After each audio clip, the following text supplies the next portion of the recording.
Oh dear. No, thank you so much for being here. I think this is our 14th episode of More Up North, and I'm so glad you came down. We have a great panel tonight. We're going to be talking about something that is near and dear to my heart, even though I'm not one of the first Alaskan people. I grew up with the whole kill it and grill it philosophy in our house. And you know, subsistence, the whole idea of subsistence, what is it really? Is it just about what you eat, or is it who you are? And I think I'm really happy tonight that we've got, you know, a great panel to come together and talk to us about, well, what it means to really survive off the land. So glad you're here.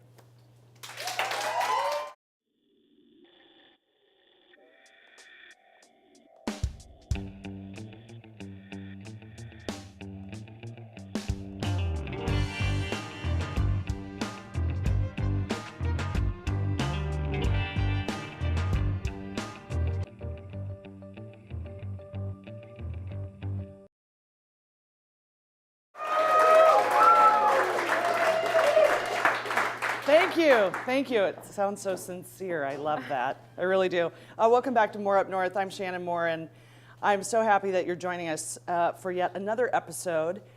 And what we've been trying to do is sort of introduce some of the issues that are all around us that people really aren't talking about, whether it's for lack of time or interest or because the issues are just that complicated. But tonight we're going to be talking about subsistence. We're going to be talking about rural life.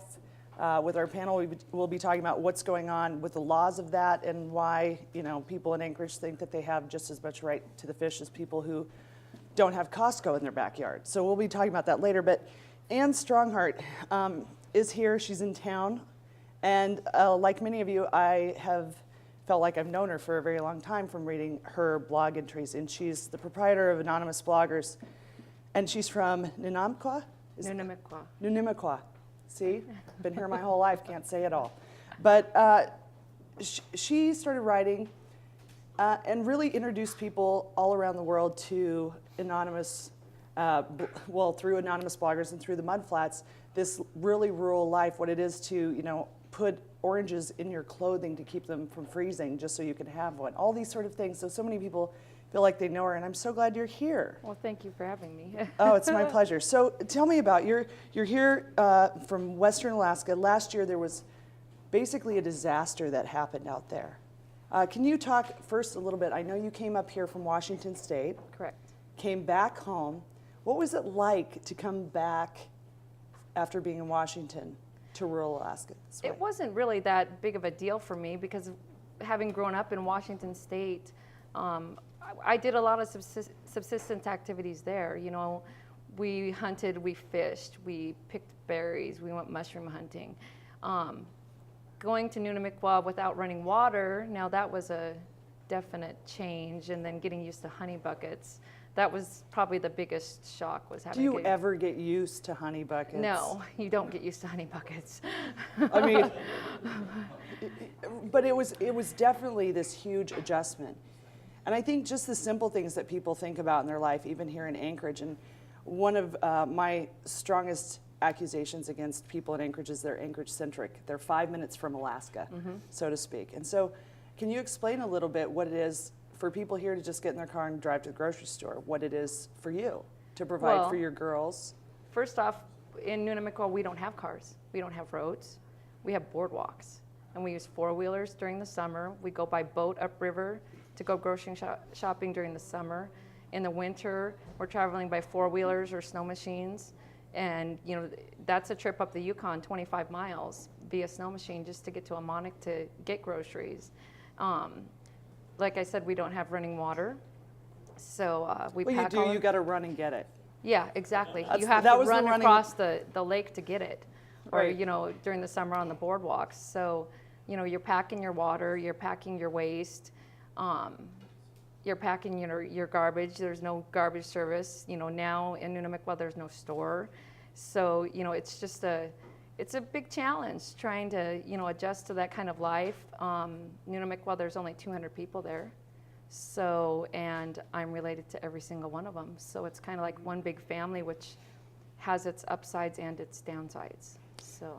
So in writing about your life there, is it a problem for you to write about people or instances? Have there been difficulties in you saying, well, this is what's going on with so-and-so? Because, you know, I'm from a small town in Alaska, and I remember someone wrote a book.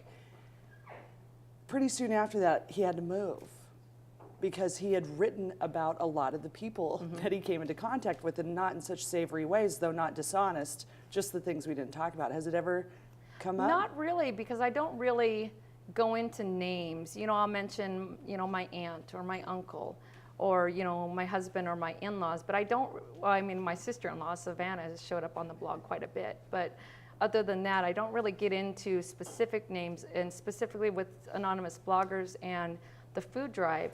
It's such a humbling thing to have to ask for help.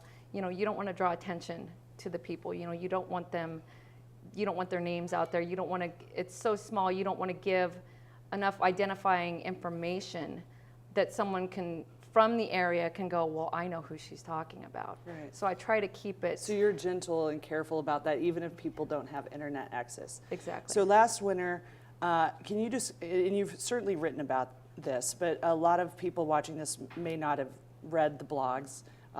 There's a good chance. So can you explain a little bit about what the crisis was last winter, and what ended up happening through the Mudflats and through your blog and so many blogs?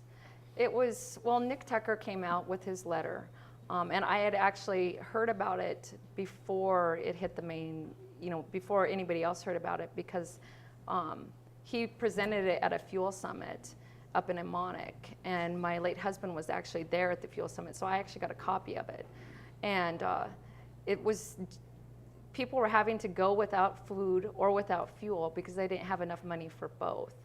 And when I read his letter, my first thought was, well, if it's that way in Emonic, which is 4 or 5 times bigger than Nunamikwa, it has to be, there has to be the same problem going on in Nunam.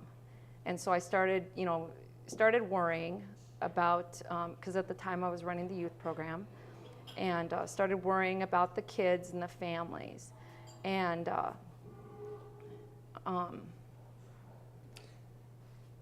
I lost my train of thought. No, not at all. Don't worry, because I know that I'm asking you to go back to a place that was really stressful.